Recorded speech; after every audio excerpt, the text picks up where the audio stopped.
shags. Right then, another tutorial. This one's for the Fire and Ice Patina. Before I start, I better just give some props out. Fire and Ice, everyone's been people have been trying to do Fire and Ice for a while, playing around with it and got some decent results. But Gav Welsh did one a while back and it was mint. It was ace, and everyone was after how to do it. Everyone was asking how he did it. He showed me. I've done it, got similar results. I've spoke to him. He can't be asked to do a tutorial, but he's happy for me to do one. So this is his baby. I'm not taking credit for it. I'm just showing you how to do it. Right then, so let's get started. What you're going to need, obviously, is a mod copper. It won't work on brass. You get loads of nice mustard things with brass, but you won't get fire with it. It needs to be copper. The three things really that you need to think about when you're doing Fire and Ice are the right mustard, the right way of putting it on, and the right way of getting it off. So the right mustard is this. Oh, sugar, hold on a minute. There we go. Oh, okay, now. There we go, that's an old crappy thing now, I've had it for donkeys. Coleman's English mustard. Yeah, you can do it with others, I suppose. I don't know, I've never tried, but the best results always come from this. You can get it in the States on Amazon. It's dearer than normal mustard, but you pay a lot more for clear coat. This will last a lot longer. I've had this now for a year. I've got through about 10 cans of clear coat in that time, so if you think about it like that, it's not a problem. Right then, so first thing I do is I put corks in my mod. Yeah, 2 corks. Helps when you're fuming it, I'll show you how. And it gives you something to hold on to, so you're not smudging all your mustard. Right, now what I always do is put it in the lid, and you need a paintbrush. You can do it with a Q-tip, it's not as good. Paintbrushes are better. That's quite a hard bristle one that I find that works best. The mod I'm using is knackered. It's a test piece penny. It's been that many patinas on it. I can't even think about trying to save the engraving because it's fucking nearly gone. So I won't worry about it. I'll just put a bit of mustard around it. Right then, so it's going to be hard to do it on a weird angle like this, but you got your mustard in your lid. Yeah. Nice splodge of mustard on your brush, and then just upward motions like that. Now, can you see how it's thicker at the bottom, thinner at the top, comes to a bit of a point? Yeah, that's what you're going for. So, kind of outline where you want your mustard to go. So I'm going to have it quite small at the bottom and then growing into kind of like a fireball type effect around the engraving. Yeah, so where you want the flames kind of licking, you want to just kind of flick the brush so you get the thin areas. Once you've got that nailed, fill it in.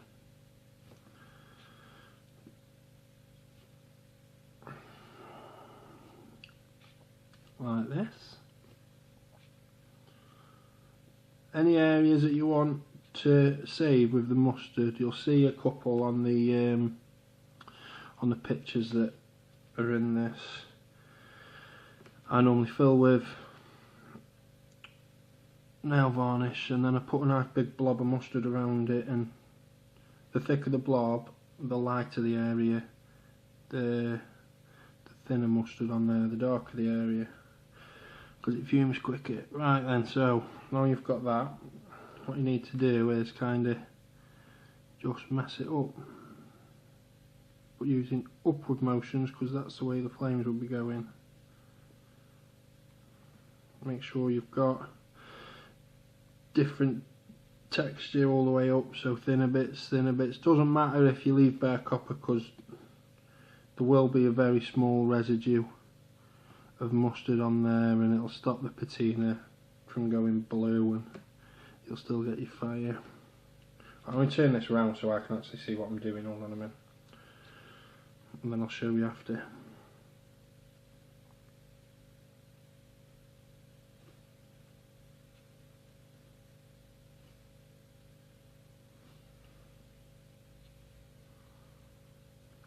Right then, so kind of weirdly this one looks a bit like a tree. Right then,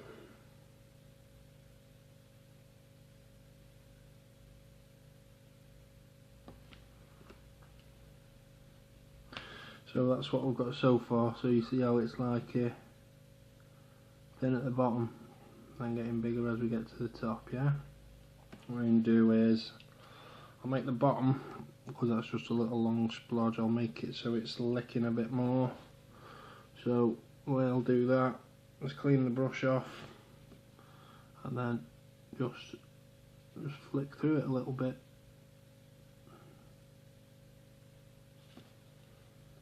Like that.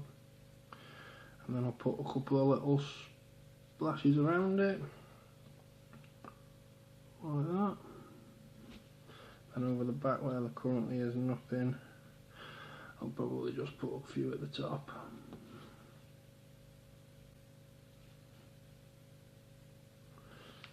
And that is how you apply the mustard.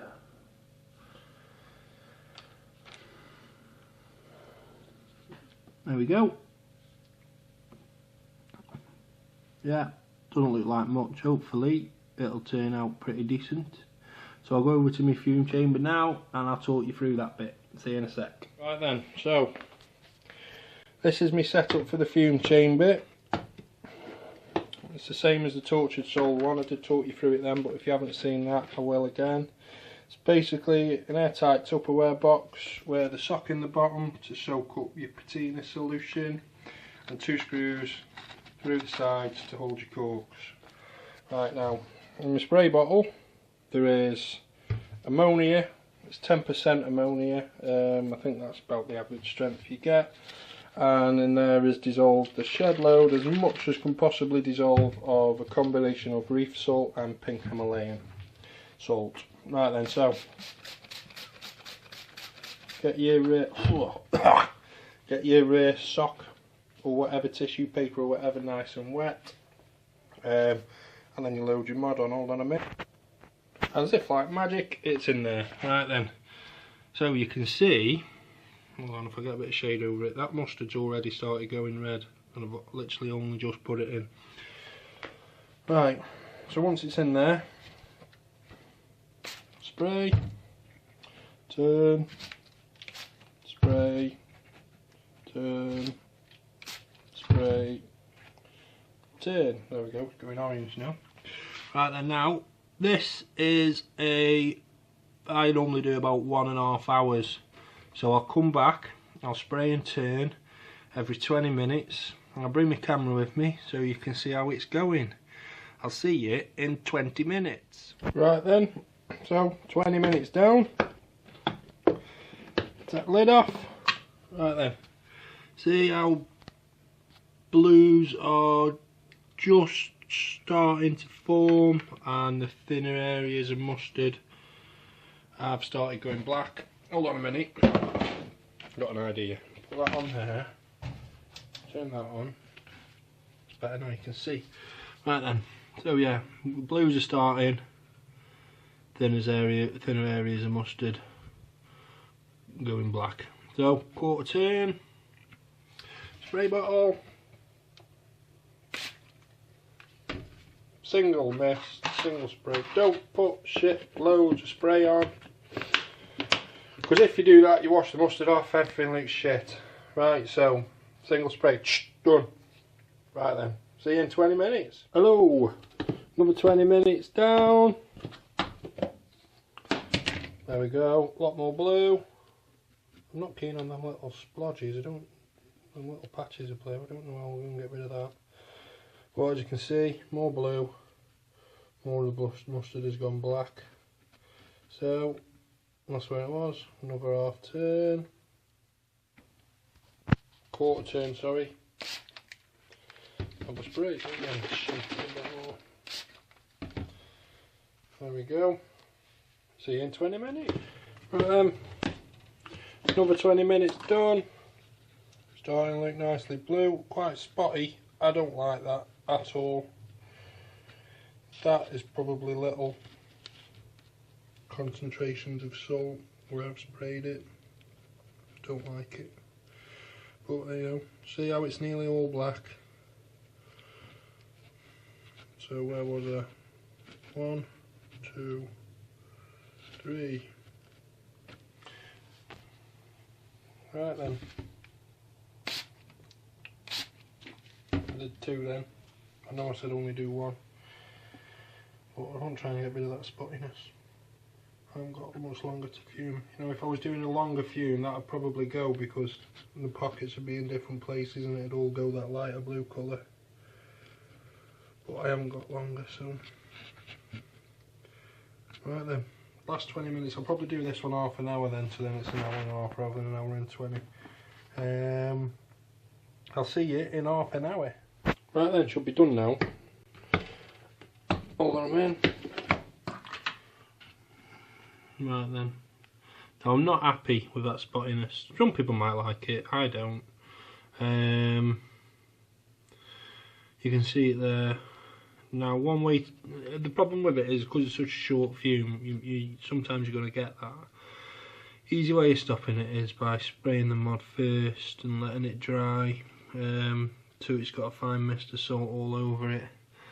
But it doesn't matter for this tutorial, it's mainly for the fire. So I'll take it out and I'll meet you by the sink.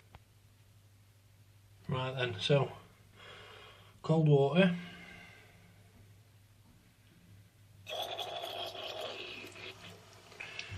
Let me just whack this light on a sec. Oh, that's on. It's not very bright. So you can't really see it in this light, but all the mustard's black. This is going to be hard to do one-handed.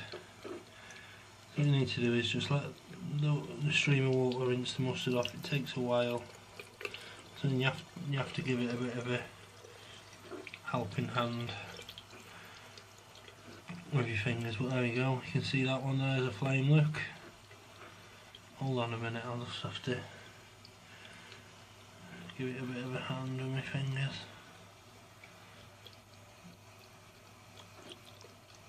So just very, very gently rub away the mustard.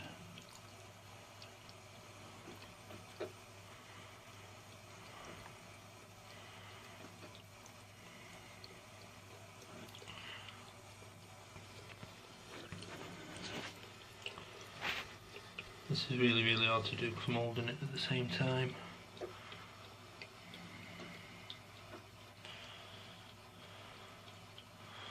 So yeah, you just have to be very, very gentle with your thumb or your finger or whatever. Just take that mustard off.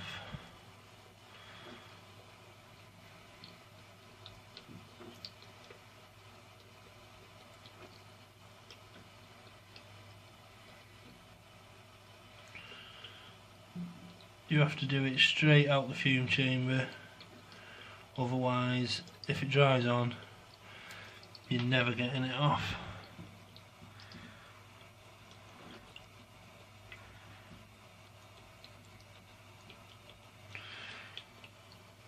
Right, hold on, I'll swap hands.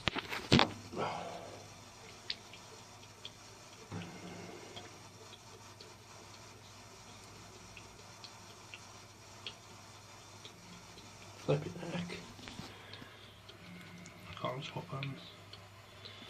So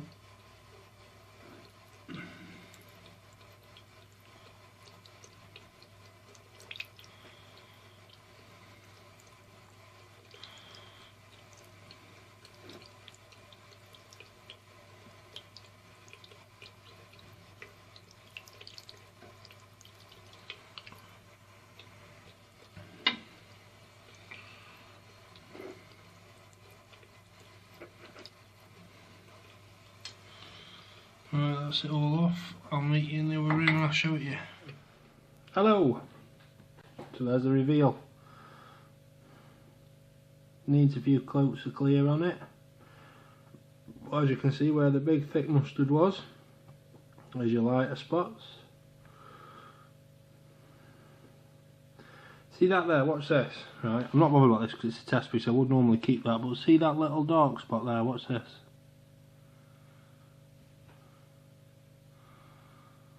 Gone.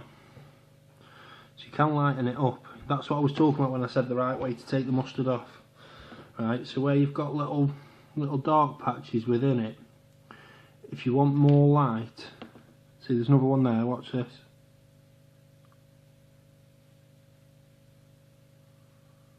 Oh, it's dried now so it won't come off. While that's still wet, that'll just rub straight off, that will. But that's it, Fire and Ice. Does look quite fiery, I think. Again, I don't like that. If I was clearing it, I still would. I'd still give that to someone. It's not my taste, but it does look quite effective, and I can see a lot of people liking it. The blues are really deep for a 2 hour, well, not even a 2 hour fume, 1.5 hour fume. You see that black? That is undesirable. I don't like that at all. That's because the mustard there must have been very, very light. Okay, that I don't like. But on the whole, I think that you'll have to call that a success. That's a Fire and Ice Patina, as per Gav Welsh. Cheers, pal. Appreciate it. And now, you lot can have a bash at it. Put your pictures up. Let's see them. Coleman's English Mustard. Here it is. Oh, sugar. Good job it's empty nearly, isn't it? There we go. That's what you want. That's the stuff. That's how you get those colours. When that's cleared, it looks even more like fire. Looks even redder. If I go and take this into better light now, post a picture of it. I'm not going to clear this because, like I said, it's just a test piece. I do it just for fucking around on, and if I want to do a tutorial, I'll use it. Or I want to try something new, I'll use it. But enjoy. Thanks for watching. Peace out, mother bitches.